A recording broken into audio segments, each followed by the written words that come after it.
안녕하세요. 정대용세 TV입니다. 오늘은 프랑스의 황제이자 역사상 최고의 전략가 중 한 명으로 꼽히는 나폴레옹 보나파르트의 사주를 통해 그의 천재적인 전략 능력과 성공 그리고 몰락의 이유까지 살펴보겠습니다. 다만 나폴레옹의 정가 출생 시간은 알려지지 않아 여러 사주가 존재하는데요. 오늘은 일반적으로 많이 활용되는 명식 기준으로 사주적 특징 해석해 보겠습니다.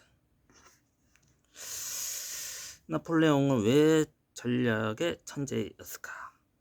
나폴레옹은 떠올리면 가장 먼저 생각하는 것이 바로 전략입니다. 당시 유럽의 강대국들은 수십만 대군을 움직였지만 나폴레옹은 항상 적보다 빠르게 움직였습니다. 사주적으로 이런 사람들을 대개 두뇌 회전이 빠르고 상황 판단 능력이 뛰어나며 결단력이 강하고 승부욕이 매우 강하다고 봅니다. 특히 식신과 상관, 평관의 힘이 강한 명식은 전쟁터에서 빛을 발하는 경우가 많이 있죠. 남들이 한 수 볼 때 세 수를 보는 능력이 있다고 보시면 되는데요. 이것은 바로 나폴레옹의 핵심 재능이었습니다. 평관의 힘, 전장을 지배한다. 사주에서 평관은 통솔력, 경쟁심, 승부욕입니다. 그리고 위기 돌파 능력이 의미하기도 하죠. 평관이 강한 사람은 압박을 받을수록 오히려 강해지는 특징이 있습니다. 나폴레옹은 수많은 전쟁에서 열세를 뒤집었습니다. 보통 사람이라면 포기할 상황에서도 그 공격을 선택했습니다. 실제로 그의 전술은 방어보다는 공격에 가까웠습니다. 사주적으로 보면 강한 평관 기운이 정형적으로 나타나는 행동이라고 볼 수 있겠죠. 그리고 식신 발단형 천재였다. 전략은 단순한 힘으로 만들어지지 않습니다. 창의성이 필요하죠. 사주에서 창의성을 담당하는 별이 바로 식신과 상관입니다. 식상에 강한 사람은 새로운 방법을 생각하면서 기존 틀을 깨면서 남들이 하지 않는 방식을 시도합니다. 나폴레옹은 기존 전쟁 방식을 완전히 바꿔버렸습니다.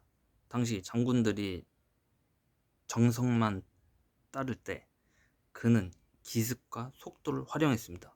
그래서 수많은 전투에서 승리할 수 있었습니다.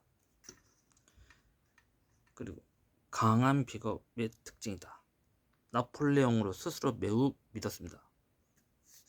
믿었는데요. 사주에서 비경과 겁재는 자존감과 독립성을 나타냅니다. 그것이 이제 비겁과 강한 사람은 내가 옳다라는 생각을 강하게 가지는 것이죠. 그 기운이 성공할 때 리더십이 되지만 과하면 독이 되겠죠. 독선이 되겠어요. 그리고 이제 초기 나폴레옹은 뛰어난 리더였지만 시간이 흐르면서 주변의 충고를 무시하기 시작했습니다. 성공이 커질수록 자신감도 함께 커진 것이죠.